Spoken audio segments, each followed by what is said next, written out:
신앙생활에 있어서 중요한 것은 기준입니다. 기준. 누가 신앙생활을 잘 하는가? 기준이 분명한 사람이에요. 그냥 교회를 다니는 게 아니고 기준. 우리가 왜 말씀을 읽고 묵상하는가? 기준을 찾기 위해서입니다. 여러분 매일 아침에 큐티를 할 때도 왜 말씀을 찾습니까? 하나님 누구이신가를 왜 찾죠? 오늘 하루를 살아갈 기준. 그렇죠? 하나님이 말씀하시는 그 기준. 말씀을 통해서 우리에게 주어지는 축복은 기준을 확보하는 것입니다. 이전에는 우리의 삶이 모호했어요. 결정할 때 힘들었어요. 왜냐하면 기준이 없었기 때문에. 여러분, 신앙은 추상적이지 않습니다. 어떤 경우는 우리의 신앙이 자꾸 추상화될 때가 있는데, 신앙이 추상화되면 기준이 모호해집니다. 추상화된 것으로는 우리가 기준을 삼을 수가 없어요. 기준은 명확해야 되기 때문에. 예수님은 내가 꼭 길이요 진리요 생명이니 이렇게 말씀하셨어요. 선명하잖아요, 그렇죠? 내가 꼭 길이다, 진리다, 생명이다. 예수님 우리의 분명한 기준이 되시죠. 구원의 기준이 되시고 우리의 인생에 걸어가는 모든 삶의 기준이 되신다.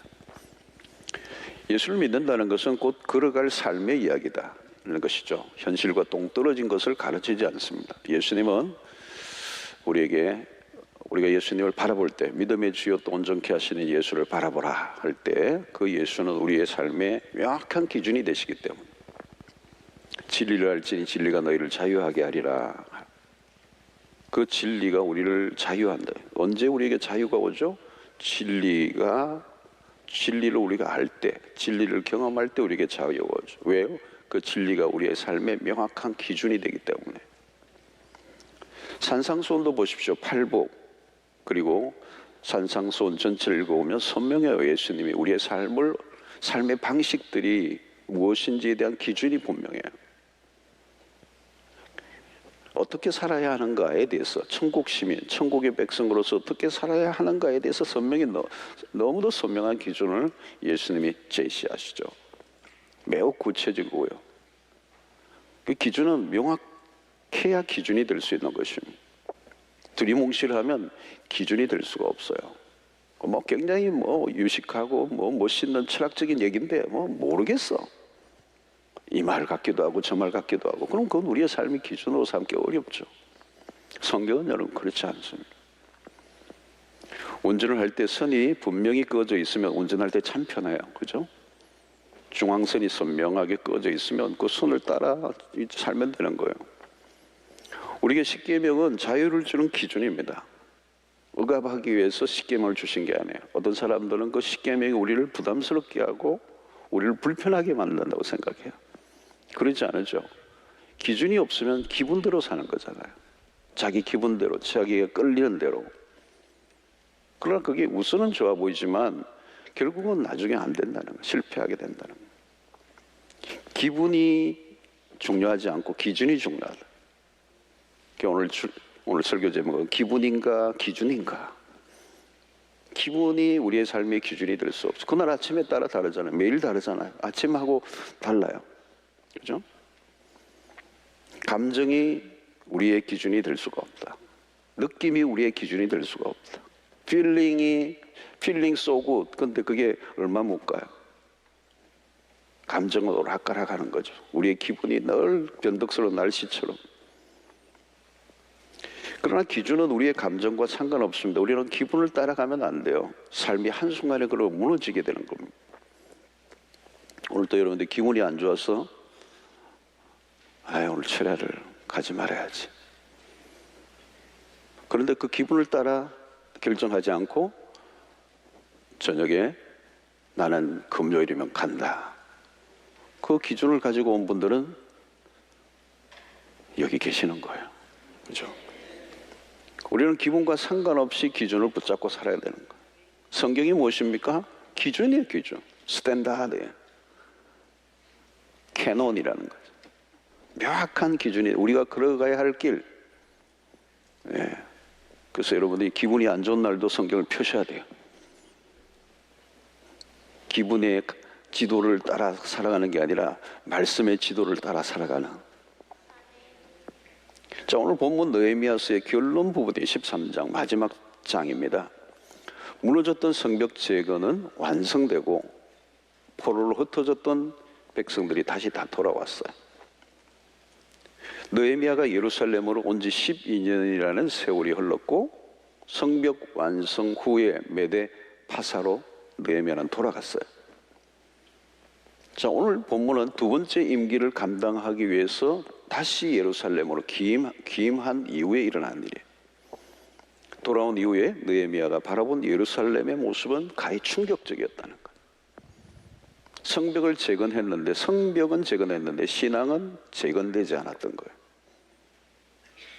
예루살렘의 회파된 성벽은 다 완공되고 다 세워져 있지만 그들 안에 신앙은 오히려 무너져 있었다.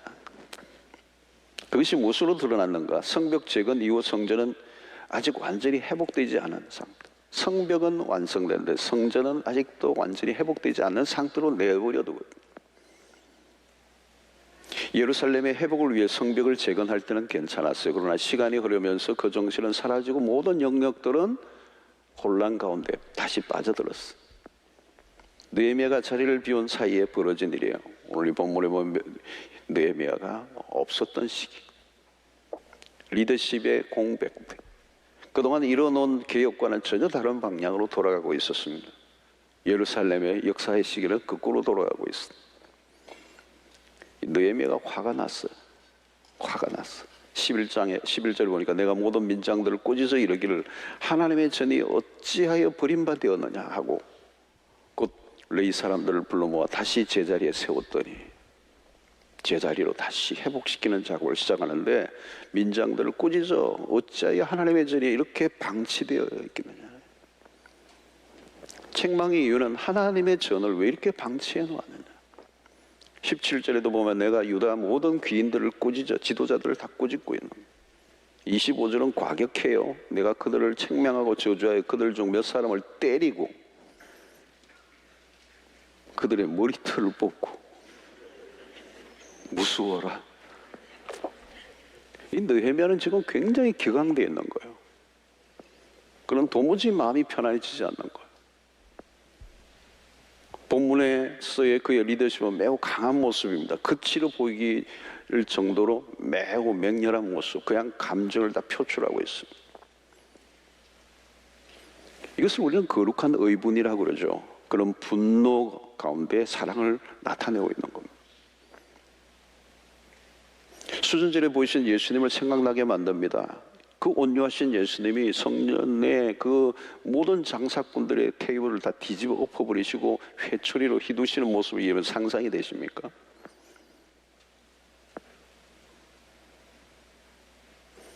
그 정도로 그 시대가 망해 있었던 것이죠. 그 정도로 느헤미야가 이렇게 격분할 정도로 그 시대가 참담하게 무너져 있었다는 것. 자, 느헤미야가 책망을 했던 구체적인 이유들을 살펴보면 첫 번째, 성전을 소홀하게 여기고 방치해버렸다. 성전 업무를 하던 레위인들을 부당하게 대우하고 결국 정상적인 성전의 업무가 마비된 상태에 있어 돌아가지 않는 것. 그러니까 뭐예요? 예배가 죽어 있었다는 겁니다. 가장 심각한 것은 예배가 죽어 있었다. 예배가 정상적으로 드려질 수 없는, 예배가 아주 뒷전으로 밀려버린, 아니 예배를 드린다고 말할 수 없는 상황이 됐다. 예배가 죽어버려요. 아마 이것이 가장 그들의 근본적인 원인이었을까. 성전이 무너져 있는 상태, 성전에 복구를 하지 않은 상태. 또 하나는 제사장 엘리야십이 도비아를 위해 하나님의 전뜰에 방을 갖춘 악한 일, 이것도 마찬가지예요. 성전을 다른 용도로 사용하고 있는.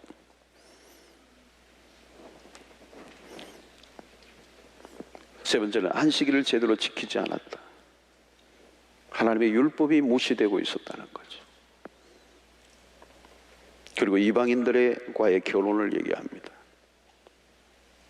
가정제도가 위기를 맞고 있어 하나님의 백성들이 결혼의 순결성에 있어서 모든 게 무너져 있었다는 거예요.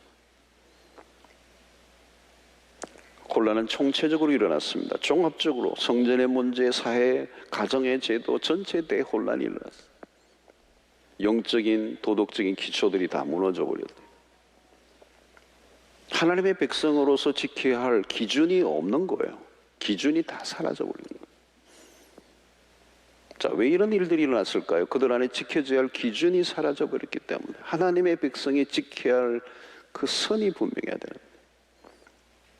자, 성벽이 재건되자마자 가장 먼저 무엇을 했었습니까? 원래는 수문학 광장에 모여 율법을 듣는 일을 그들은 가장 먼저 했습니다.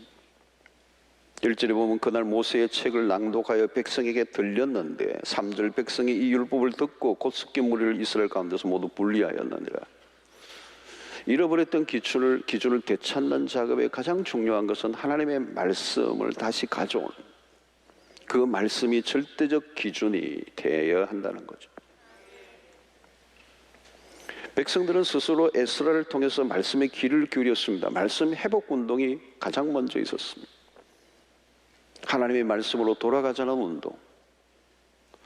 성벽은 완공되고 삶은 안정을 찾기 시작했습니다. 모든 것이 잘 돌아가는 것 같았어요. 바로 그때 무엇인가 조금씩 잘못되어 가기 시작한 거죠. 긴장감과 압박감이 사라지면서 안일함이 찾아오는데 그때부터 유혹이 밀려온 것이죠. 여러분, 여기서 유혹이란 뭐냐면 이 이스라엘 백성들에게 유혹이란 뭐냐? 말씀을 목마르게 찾지 않는 태도. 말씀이 현실에서 밀려나기 시작했다는 것. 어느 순간부터 말씀이 현실에서 밀려나기 시작해요. 말씀이 그들의 삶에 앞자리 오지 않고 밀려나기 시작하고 말씀보다 현실의 문제가 더 민감하게 다가오기 시작했다. 그러면서 무서운 것은 기준이 조금씩 흔들리기 시작하는 것. 현실에 급급하고 말씀에 밀려나고 말씀보다 현실을 더 민감하게 반응하며 살아가기 시작할 때 그들의 삶의 기준이 조금씩 흔들리기 시작합니다. 여러분, 기준이 너무너무 중요합니다. 여러분, 세상의 사람들에게는 기준이 따로 없어요. 여러분, 뭐 성공이 기준이고 뭐 출세가 성공이 돈 많이 버는 게 기준이고 뭐 그런 거지, 그건 기준이 아니죠. 여러분, 처세술이죠.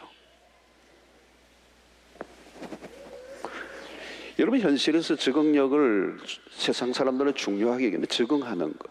적응하려고 하면 어떻게 해요? 눈치껏 살아야죠. 눈치껏 살려고 하면 어때요? 기준이 있으면 안 돼요. 기준이 있다 할지라도 그때그때 바꿔야지. 예. 내가 잘 먹고 잘 살 수만 있다면 못할 게 없는 거예요. 돈이 되고 나에게 유익이 된다면 물불을 가리지 않는데 무슨 기준이 필요해요? 세상은 원칙이 따로 있지 않아요. 상황에 따라. 세상의 안으로 들어가면 전부 다 상황 논리예요. 상황에 따라. 가능하다면, 뭐 좋다면, 나에게 돈이 된다면, 그게 있다면 기준이겠죠. 그러나 여러분, 그리스도인은 달라야 합니다. 상황에 따라 바뀌면 안 된다. 원칙 중심의 삶이어야 된다는. 그 원칙이 하나님의 말씀이잖아요. 우리가 주일마다 설교를 듣습니다. 일종의 기준을 재확인하는 작업들이에요. 매주일 와서 예배를 드리고 말씀을 듣고 하는 가운데 흐트러졌던 기준들을 교정하는 작업. 말씀을 듣는 가운데 세상 속에서 내가 상황에 따라 그냥 막 휩쓸렸던, 기분에 따라 감정에 따라 살아갔던 내 삶이 주일날 와서 하나님 말씀 앞에 다시 한번 서서 내가 환경을 따라 움직였던 그 기준을 다시 말씀으로 가져오게 하는 일이 매주간 반복돼야 된다는 거예요. 그 말씀은 그 기준은 하나님의 말씀이고 그 말씀 속에 원리가 있고 원칙이 있고 법칙이 있고, 그렇죠? 물론 그 기준이 우리를 불편하게 만들 때가 많아요. 불리하게 작용되는 때도 있어요. 그 말씀대로 하면 불리해질 때가 많아. 차라리 이 기준이 없었으면 편리했을 텐데 그 기준이 있다 보니까 그 기준이 나의 삶을 위협할 것 같고 나에게 불리하게 작용할 것 같을 때가 있어요. 그래, 그것은 기분이에요. 자기 기분에 그렇다는 거지. 자기 느낌이 그런 거지. 그 느낌을 따라가지면 안 된다는 거예요. 불리하게 여겨지는 느낌이 와도, 그런 기분이 들어도 우리는 무엇을 선택해야 돼요? 말씀을 선택해야 됩니다. 갈등이 언제만 일어납니까? 기준이 분명하지 않으니까. 기준이 흐릿하면 결정력이 떨어져요. 갈등과 고민이 많은 이유는 기준이 없기 때문에. 그렇죠? 주일날도 우리가 예배를 드리는 그 주일을 지키는 그 기준을 좀 한 사람은 비가 오나 눈이 오나 갈등할 게 없어요. 뭐 새벽기도도 마찬가지, 나올 때도 철야도 마찬가지. 기준을 정해놓고 하는 거예요. 아, 새벽에도 유혹이 많죠. 뭐 오늘만 날이가 뭐 이럴 수도 있고, 오늘 바람이 많이 부네, 오늘은 비가 좀 오네, 오늘은 마이너스 3도더라. 안 나올 이유를 찾으면 수도 없이 많아요. 그 기준을 정하는 거예요. 그리스도인들은 누구인가? 세상 가운데서 기준을 제시하는 사람들이에요. 세상 속에 기준이 없이 살아가는 사람들에게 기준이 되어주는 사람. 아, 저 친구 저렇게만 하면 우리도 되겠다. 아, 저렇게 사는 거구나. 그죠? 롤 모델이 되는, 롤 모델. 세상 사람들의 방식을 바라보면서 우리가 눈치 보고 그들의 기준을 따라가는 것이 아니라, 그들이 우리의 삶을 보면서 아, 저렇게 사는 거구나. 저게 스탠다드구나. 저게 오리지널이구나. 저게 본래 사람답게 사는 모습의 원형이구나. 이걸 우리가 보여주는 게 우리의 삶이죠. 근데 우리가 세상의 눈치를 자꾸 보는 거예요. 그리고 우리의 기준이 자꾸 바뀌는 거예요. 세상은 본래 기준이 없는데 하나님의 백성이 기준을 가지고 살아야 되는데, 우리 기준을 무시하고 세상의 기준을 따라 살아가는 이 언밸런스. 세상은 옳고 그름의 잣대가 없습니다. 상대주의자라고 하죠. 오늘날 상대주의지. 상대주의의 시대는 뭐예요? 옳고 그름의 분별이 없는 거예요. 자기가 선택하면 그게 옳다는 거예요. 사람들이 방황하고 있는 이유는 여기에 있습니다. 왜 혼전 순결을 지켜야 하는지. 혼전 순결의 의미가 요즘 많이 없어져서 혼전 순결을 왜 지켜야 되는지, 혼전 동거가 왜 문제인지. 결혼은 여러분 언약입니다. 언약 위에 결혼이 세워지지 않으면 그건 정상적인 결혼이라고 말할 수가 없어. 동성연애가 왜 죄인지, 불신자와의 결혼이 얼마나 잘못된 것인지, 세금에 대한 태도가 얼마나 명확해야 하는지, 11조에 대한 태도가 얼마나 분명한 물질관에 있어 기준이 되어야 되는지, 다 기준이에요, 여러분. 죄가 뭡니까? 기준이 없는 삶입니다.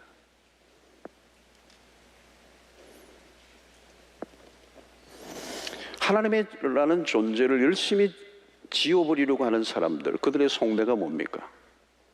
하나님이라는 존재가 거북스러운 이유가 뭘까요? 그 존재를 부정하고 싶은 이유가 뭘까요? 그 속내는 기준 없이 살고 싶은 거예요.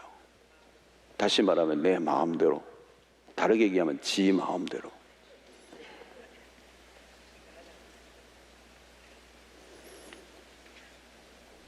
도로에 줄을 끄어놓지 말라는 거예요. 내가 달리고 싶은 대로 달리게. 내가 가고 싶은 대로 가겠다는 거예요. 나를 믿어라. 나 자신의 규범을 인정하라 하는 거예요. 그러나 여러분, 그것은 기준이 될 수 없어요. 그것은 모두가 각자가 원하는 방식을 주장하면 그것은 기준이 될 수 없어요. 그것은 세상을 혼란스럽게 만드는 거예요.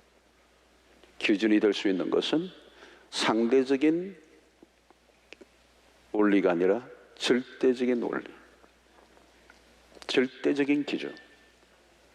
그것은 하나님의 말씀밖에 없는 것입니다. 예루살렘 백성들은 수문 앞 광장에 모여 정기적으로 말씀을 듣고 있었습니다. 그런데 무엇이 문제입니까? 겉으로는 듣는 것처럼 보였지만 새겨 듣지 않았다. 그래서 조금씩 멀어져 간 거예요. 여러분, 하나님의 말씀을 들을 때 경청해야 하는 것입니다. 경청을 해야 되는 거예요. 아무나 듣는 게 아니에요. 들을 귀가 따로 있는 것이죠. 그 들을 귀는 경청하는 사람이에요.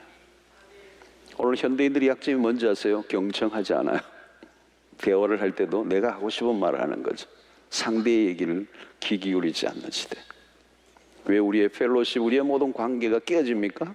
우리는 경청을 잃어버렸기 때문에. 가정에서도 경청을 잃어버렸기 때문에.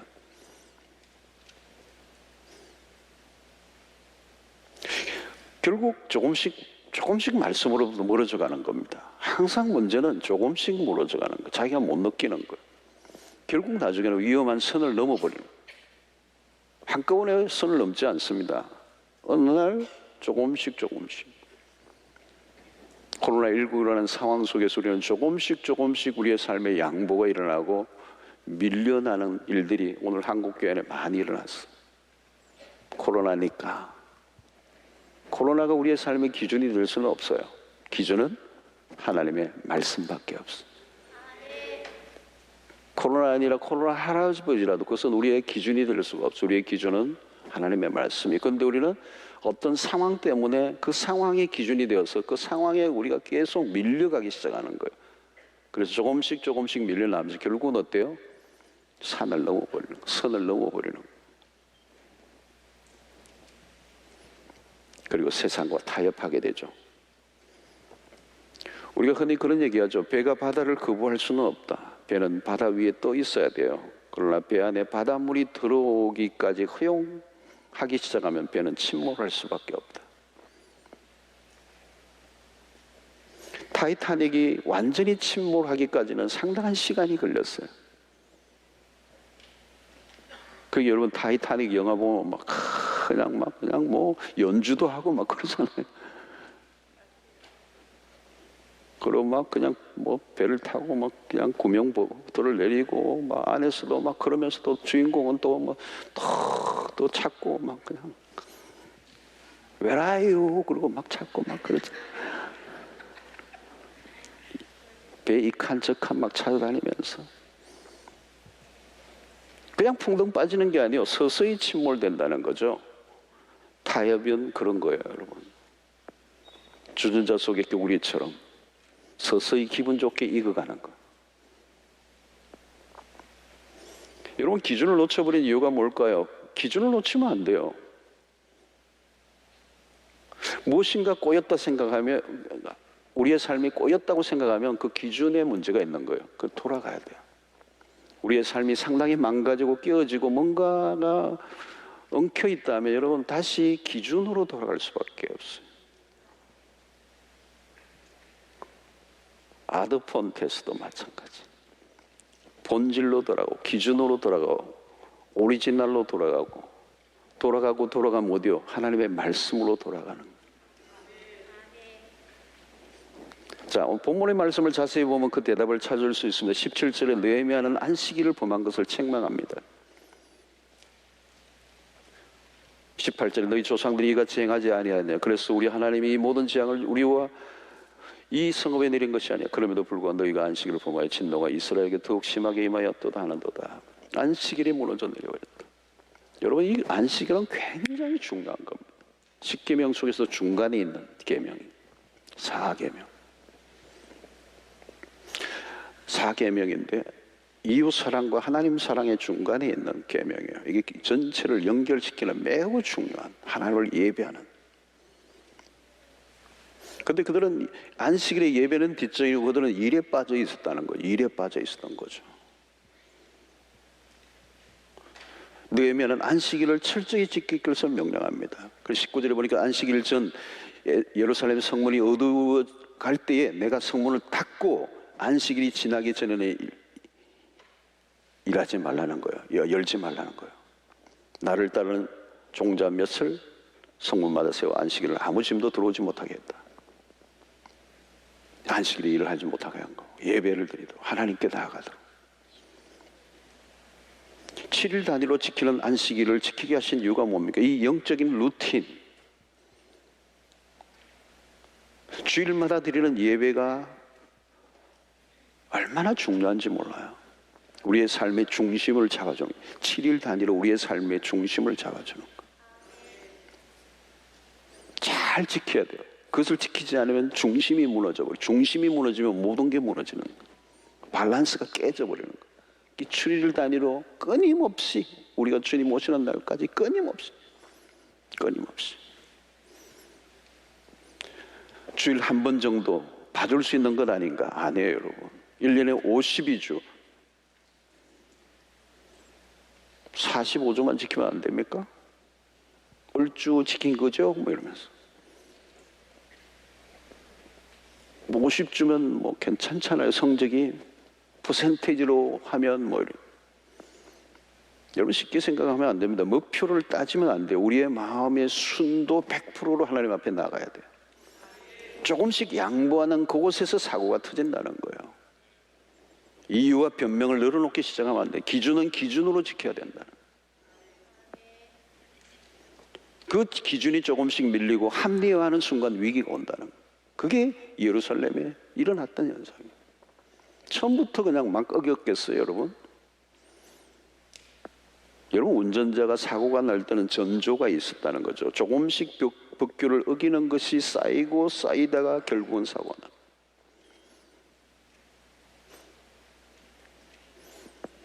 하나님을 예배하는 것, 그것은 그들의 삶의 중심, 그리고 이웃을 사랑하고 하나님을 사랑하는 그 중심을 잡아주는 매우 중요한 개념이었다는 거예요. 하나님의 백성으로서의 정체성을 확인하는. 또 이방 결혼에 대한 책망을 하죠. 27절에 너희가 이방 여인을 아내로 맞아 이 모든 큰 악을 행하여 우리 하나님께 범죄하는 것을 우리가 어찌 용납하겠느냐. 하나님이 제시한 결혼에 관한 기준은 분명하다는 거예요. 이방 결혼 금지. 그런데 이스라엘 백성들은 그 기준을 깨뜨리고 말았습니다. 느헤미야는 지도자를 구해서 백성들이 던지는 질문의 요지는 무엇입니까? 오늘 전체의 것은 너희들이 과거의 역사를 기억해 보라는 것입니다. 우리 조상들이 과거에 그렇게 고생하는 이유가 뭔지 아느냐? 기준을 무너뜨렸기 때문입니다. 백성들의 기억력을 지금 재생시키고 있는 거죠. 그들은 지금 망각하고 있어요. 역사를 너무 쉽게 잊어버리는 거예요. 눈물로 성벽을 지었던 그때를 기억해봐라. 그런데 그 성벽 아래 걸어다니면서도 감각이 없느냐? 매일 성경이 들려졌는데도 잊어버렸느냐? 그들은 회개하고 언약을 지키도록 결단도 했던 적이 있었어요. 그런데 망각에는 그렇게 오랜 시간이 걸리지 않아요. 왜 고통을 당하였는지, 왜 그토록 힘든 성벽을 다시 쌓아야 했는지를 그들은 잊어버렸어요. 이 망각증의 폐해는 매우 큰 것입니다. 고생하는 이유가 뭐예요, 여러분? 이 망각증의 망작. 돌아서면 잊어버려요. 눈물을 흘리고 가슴을 치고 이를 갈고 했는데도 지나고 나면 아예 잊어버려요. 그러면 또다시 통곡할 수밖에 없다고 느헤미야가 지금 얘기하는 거죠. 그래서 주의 반복은 망각증이다. 잊어서는 안 되는 것을 잊어버리는 거예요. 여러분, 우리가 기도할 때도 마찬가지죠. 그 문제가 해결되게 해달라고 얼마나 간절히 기도하고 울고 불고, 근데 응답 받고 난 다음에는 얼마 있지 않아서 잊어버려요.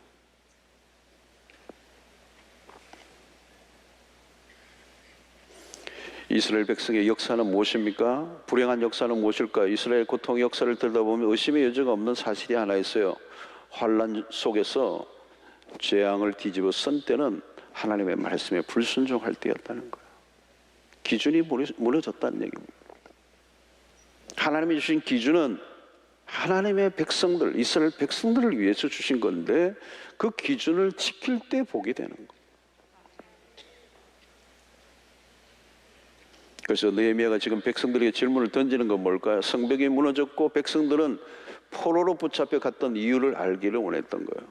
그것은 이웃 나라가 강대하거나 유다의 군사력이 미약한 게 아니고 오직 한 가지, 하나님에 대한 말씀의 불순종, 기준을 스스로 무너뜨린 것. 여러분, 신명기를 보면 명확하잖아요. 삶의 결정적인 기준은 하나님의 말씀에 대한 순종이다. 여기에서 모든 게 갈라진다는 거예요. 순종과 불순종을 가르는 경계에서는 모호하지 않다는 거예요. 너무도 분명하다는 거예요. 여러분, 우리가 순종하면 복을 주신다.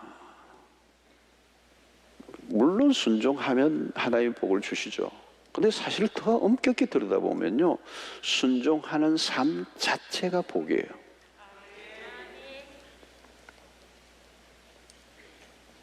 순종하는 삶의 태도가 복이 있는 거예요. 그러니까 순종하는 삶이 뭐예요? 순종하는 태도예요. 태도, attitude. 그 attitude는 뭐예요? 그 태도는 뭐예요? 하나님과의 바른 관계가 세팅되어 있는 거예요. 그 복을 받을 수밖에 없는 거예요. 우리에게 신앙의 가장 중요한 것은 하나님과의 바른 관계란 말이죠. 그 바른 관계는 뭘로? 하나님의 말씀에 대한 우리의 태도에서. 그 말씀을 내 삶의 절대적 기준으로 삼고 순종하려고 하는 태도가 설정되어 있는 사람, 또 그렇게 살아가는 사람은 어떻게 복이 안 올 수가 없죠.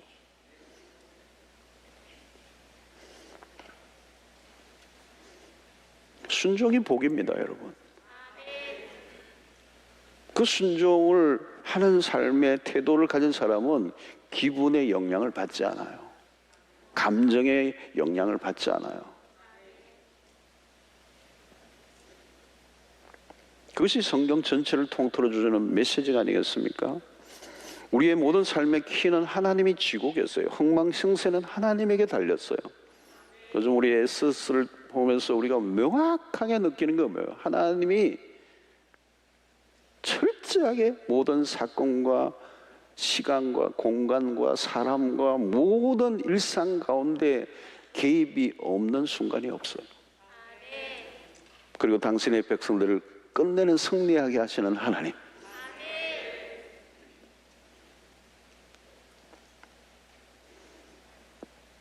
우리의 삶의 깊은 아픔을 경험한 곳에 한번 가보세요. 그곳에는 나의 불순종의 발자국이 있는 거예요.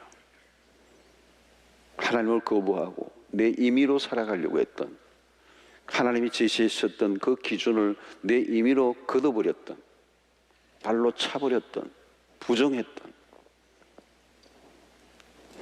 여러분, 기준이 없으면 안 돼요. 상황에 맞춰 살아가면 안 된다. 적당하게 눈치 보며 살아가면 안 된다. 여러분, 상황은 우리를 속일 때가 많아요. 상황은 우리를 속여요. 그리고 그 상황을 바라보는 내 감정도 내가 스스로 나에게 속이기도 하고, 자기 감정에 자기가 속아요.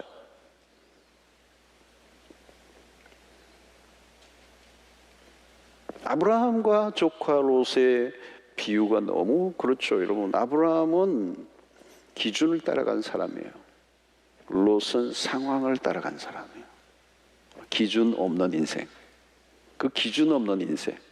그 기준 없는 인생의 모습이 어떤 겁니까, 여러분? 끊임없이 상황을 따라 눈에 좋은, 자기 눈에 좋은, 우선 좋은, 당장 눈앞에 기름진 땅을 선택한 거.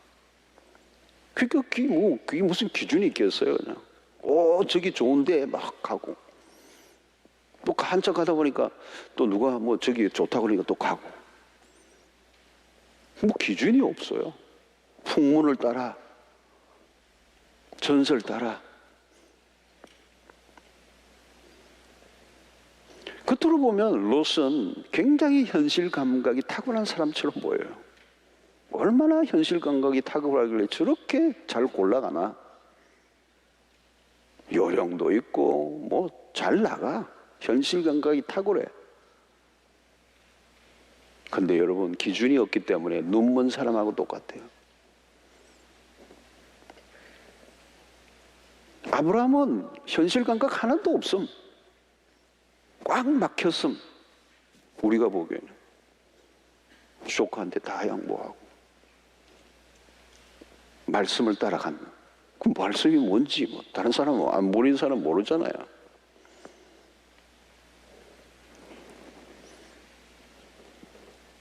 외형적으로 보면 롯이 잘 사는 것 같고 아브라함은 좀 모자란 사람처럼 보여요. 그러나 속으면 안 돼요, 여러분. 현실 감각 너무 좋아하지 마세요.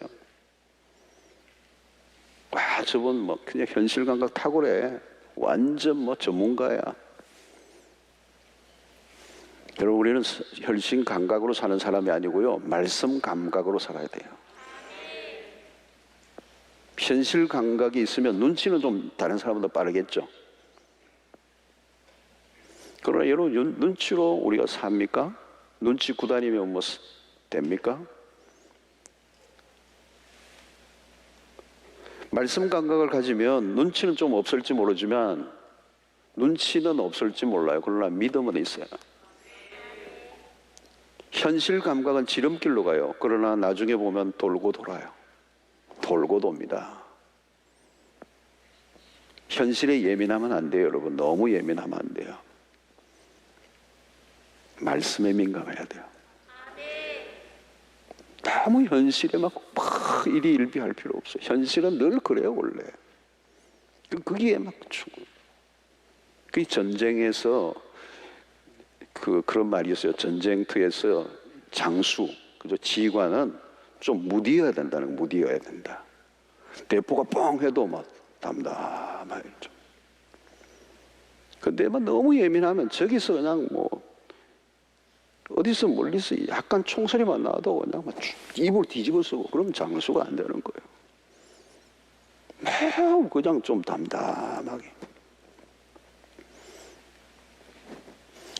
느헤미야의 그 칠개 책망하고 있는 모습에서 그의 진의가 가슴에 와닿아요. 예루살렘 백성들의 망각에 너무도 안타까웠던 거죠. 성벽 재건을 위해 얼마나 많은 대가를 지불했겠습니까? 무너진 성벽을 바라며 얼마나 많은 눈물을 흘렸습니까? 가슴이 저미는 그 시간들을 보냈어요. 그런데 다시 이전의 모습으로 돌아가려고 한다. 말씀으로 돌아가야지 왜 이전의 모습으로 돌아가려고 합니까? 그렇습니다. 말씀에 순종한다는 건 어려워요. 우리가 생각하기에 말씀은 교회 안에서만 적용 가능한 것들이 아닌가, 이렇게 생각이 들 때가 많아요. 테이블에서 말씀 공부할 때 그 말씀은 참 재밌어. 그런데 이게 바깥으로 나가면 통할 것 같지 않아. 내부용, 세상에서 적용하기 어려운, 뭔가 믿음직스럽지 않은 말씀처럼 보이니까 그 말씀을 안 붙드는 거죠. 그래서 우리는 교회 문을 나서는 순간부터 말씀을 접어버립니다. 그래서 자동적으로 이중적 삶을 사는 거예요. 세상의 원리와 방법들로 우리의 머리를 채우기 시작하고, 우리의 머리는 이제 세상 사람들과 같이 움직이기 시작해요. 그러면 피곤한 인생길이 시작되는 것입니다. 말씀대로만 하면 당연히 망할 텐데 나는 그렇게 바보가 되고 싶지는 않아. 삶의 현장에서 말씀을 순종한다는 것이 위험한 일처럼 보여요. 그러나 정작 가장 위험한 삶은 무엇입니까? 말씀에 불순종하는 삶이라는 것. 하나님은 여러분 바보가 아니세요. 말씀을 우리에게 주신 분은 우리가 사는 세상에 대해서 전혀 모르시는 분이 아니에요. 어떻게 이 말씀은 도대체 현실에 전혀 안 맞는, 적용 가능하지 않는, 별로 쓸모가 없는 말씀처럼 느껴지는 것은 하나님에 대한 모독이에요. 하나님은 우리보다 세상을 더 잘 아세요. 온 세상을 만드신 분이 하나님이시잖아요, 여러분. 우리를 만드신 분이에요. 심리학을 전공한 하나님이 아니고요. 해부학을 전공한다고 여러분 하나님처럼 알 수가 있겠습니까, 여러분? 하나님은 우리를 만드신 분입니다. 하나님은 우리가 처한 상황을 아세요. 우리를 둘러싼 악이 얼마나 강력한가도 아세요. 그럼에도 불구하고 그 속에서 순종하라고 명령하시는 분은 결코 어리석은 분이 아니시고 모든 이름 위에 뛰어나신 분이시다. 하나님은 우리에 대해서 너무도 잘 아시는 분이에요. 우리가 어떤 환경 가운데서도 순종해야 할 것인가를 알고 계시고 말씀하시는 거예요. 때로는 도무지 말도 되지 않는 것 같은 상황 속에서도 하나님은 순종을 요구하세요. 그게 순종이죠. 그때 하나님께서 마치 나를 바보가 되라고 요구하시는 것처럼 느낌이 들 때도 있어요. 그러나 하나님은 너의 생각을 접고 그건 너의 생각이다. 나의 명령에 귀를 기울이고 순종해라. 자, 1절로 돌아가 보십시오. 그날 모세의 책을 낭독하여 백성에게 들렸는데, 어떤 것이 허물어져 갈 때 우리가 해야 될 일은 바로 이거예요. 하나님의 말씀에 귀를 기울여야 된다. 그 말씀은 누구의 말씀이죠? 하나님의 말씀. 하나님의 말씀은 세상의 무엇과도 바꿀 수 없고 타협할 수 없는 절대 기준이 되는 말씀. 세상은 반드시 말씀대로 이루어집니다. 여러분, 여기에 대한 믿음이 확실하게 있어야 돼요. 우리가 가지고 있는 이 말씀의 위력, 우리의 인생은 나의 노력이나 능력으로 결론나지 않습니다. 모든 것은 하나님의 말씀으로 귀결될 것입니다. 우리가 부들부들 떨어야 할 것은 세상의 환경이 아니요, 하나님의 말씀이라는 거죠. 우리가 속고 있는 것은 무엇입니까? 세상에 들려주는 야릇한 속삭임, 다른 길이 있다고, 쇳길이 많다고, 지름길, 편리한 길이 있다고. 여러분, 그 길로 가면 어디로 뭘 만나요? 거대한 강을 만나요. 물질주의, 세속주의. 그 강을 만나게 되죠. 그 강은 지금 세상에 강력하게 흐르는 강에, 거기에 내 몸을 맡기게. 오늘날 우리의 신앙의 세계에서도 그게 들어와 있잖아요. 물질주의, 세속주의가 들어와 있어. 성경을 들고 교회를 다니지만 어떤 분은 성경책 속에 복권을 끼워두기도 해요. 당첨 안 될라나 이러면서. 대박만 한번 터지면 나의 인생은 다시 새로 쓴다. 주식의 파워를 믿습니다. 세속의 정신들이 얼마나 우리의 영혼을 지배하고 있는지 몰라요. 우리의 진리를 모호하게 만들어버리고 기준을 자기 마음대로 바꿔버리는 세상. 여러분, 우리가 세속주의를 우습게 얘기하면 안 됩니다. 세상에 제시하는 기준이 우리의 가슴에 자꾸 와닿게 될 때, 설득을 당하게 될 때, 기준으로부터 점점 멀어지게 될 때, 우리는 다시 말씀으로 돌아와야 돼요. 요즘 보니까 이번에 이 필사하는데도 우리 성도들이 너무 많이 신청을 해가지고 어제 1톤 트럭을 몇 대가 왔다던가 그래가지고 했는데 지금 다 나갔는데 또 원하시는 분들이 계신데 다 그게 본인 돈으로 산다면서요. 그래가지고 어마어마하게 이제 필사 노트들을 가지고 가셨는데 참 감사한 일이에요. 그죠? 꼭꼭 눌러서면서 성경을, 그죠? 내 마음판에 새기는 말씀으로 돌아가야 돼요. 본문은 느헤미야 마지막 장입니다. 이 마지막 장을 보면서 우리가 무엇을 배우는가? 예루살렘에서 일어났던 계획이 얼마나 쉽게 무너지는가를 보게 되는 거예요. 한때는 정말 눈물로, 한때는 너무도 뜨겁게 어떻게 무너져 버려요. 세월이 흐르면서 무너져 버려요. 제가 지난 주간 첫 주일 설교를 했잖아요. 여호수아의 마지막 고별 설교. 나와 내 집은 여호와만을 섬기겠다. 백성들이 예스, 우리도 그렇게 하겠습니다. 그러나 여호수아는 그 백성들의 말을 믿지 못해요. 그리고 여호수아의 그 예견대로 이스라엘 백성들은 여호수아 장군이 죽은 이후에 급격하게 무너지기 시작했죠. 생각보다 빨리 사사기 시대가 다가와요. 백성들은 빨리 잊어버리는 거예요. 자, 우리는 연초에 결단을 하고 마음을 다 잡습니다. 덕세에 나오면서 각자의 기도의 제목을 가지고 우리는 결단하고 하나님의 말씀 앞에 살아갈 것에 대한 결단들을 해요. 근데 여러분, 우리 인간의 마음과 의지가 얼마나 생각보다 약한지 몰라요. 너무 쉽게 무너진다는 거예요. 성벽 재건을 시작할 때는 좋았어. 그러나 마지막은 생각보다 많이 무너져 버렸다. 성벽은 세워졌는데 그 백성들의 영혼의 성전은 다 무너져 버린. 생각보다 느헤미야가 본 그 다시 돌아와서 봤던 예루살렘의 모습은 느헤미야가 생각하는 것보다 훨씬 더 많이 무너져 왔던 거예요. 그게 그 안에 폭발을 한 거예요. 그래서 막 꾸짖고 막 머리털 뽑고 그런 거예요. 네가 인간이냐 뭐 이러고 말이죠. 안타까운 거야, 안타까운 거. 인간의 연약함이 연약함. 여러분 역사를 보면요, 처음 출발할 때와 마지막에 똑같은 사람은 거의 보기 어려워요. 거의 없어요. 이스라엘 남북의 역을조의 모든 왕조들을 봐도 마찬가지. 생각보다 빨리 급격하게 무너져요. 좋은 시작이 좋은 마지막을 보장해 주지는 않습니다. 좋은 출발을 했다고 마지막도 좋을 것인가 보장이 없어요. 처음에 귀중한 정신과 그 비전을 끝까지 유지하는 것 어려워요.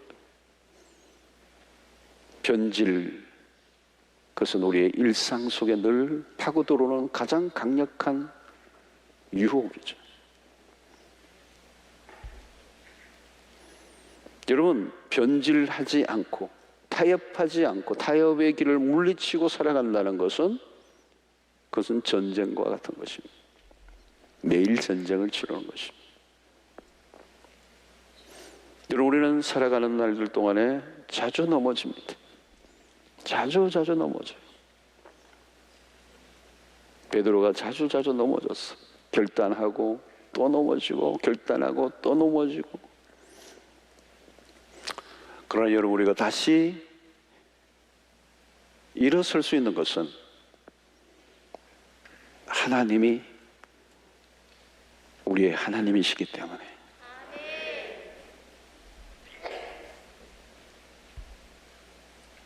우리의 실력으로 끝까지 가지 못해요. 하나님의 열심으로 끝까지 갈 수 있어요. 오늘도 우리는 힘들고 어려워도 우리는 오늘도 우리의 삶 속에 붙들어야 될 것은 우리의 삶에 주신 그 말씀의 원리와 기준을 굳게 붙잡고 살아가는, 기분이 아닐지라도 말씀 앞에 나아가셔서 그 말씀을 다시 새롭게 우리의 삶에 가져오는 이 루틴을 놓치지 않게 되기를 바랍니다. 기분이 영 아닐 때라도 말씀 앞에 가시기 바랍니다. 기분이 별로 안 좋아도 예배와 이 집회에 나오셔야 돼요. 이게 얼마나 중요한지 몰라요. 영적 경계심을 늦추지 마십시오. 아차하면 느슨해져요. 우리는 뭐 별 수가 없어요. 아차하면 느슨해져 버려요. 말씀의 기준에 자신을 고정할 수 있기를 바랍니다. 말씀이요, 그것이 우리의 생명줄이 돼요. 변화가 많은 시대, 너무도 변화가 많은 시대예요. 내일 일을 우리가 알 수가 없어요. 우리는 미래를 예견할 수 없어요. 이 변화무쌍한 세상에서 우리가 할 수 있는 것은 말씀의 원칙을 붙들고 살아가는 것. 그것이 우리의 미래를 보장해 주는 유일한 약속이 될 줄로 믿습니다. 하나님의 말씀을 기준으로 삼는 자는 갈수록 삶이 명확해지고 강력해지고 안정감이 생기고 형통케 될 줄로 믿습니다. 이 흔들리는 세상에서 흔들리지 않는 유일한 하나님의 절대 기준 말씀을 붙들고 살아가기로 결단하시는 여러분들이 되시고, 우리가 순간순간 우리에게 찾아오는 이 마음의 느슨함을 우리가 극복하고 말씀의 자리, 은혜의 자리를 올 한 해도 고수하는 여러분들 되시길 바랍니다. 개인이 힘드니까 공동체가 그렇게 중요한 거죠. 그리고 함께 모여 이렇게 말씀을 듣고 은혜를 받는 일이 얼마나 중요한지, 이 코로나 시기에도 우리가 이 긴장감을 늦추지 않고 은혜 받고 특세에 또 오시고 매 주일마다 우리가 기준을 다시 새롭게 하고 또 일상 속의 큐티를 통해서 계속 말씀을 새롭게 하고, 세상의 변화를 따라가지 말고 상황을 따라가지 말고 사람들 얘기를 따라가지 말고 내 감정을 따라가지 말고 오직 말씀만 따라가는 여러분들 되시기를 주의 이름으로 축원합니다.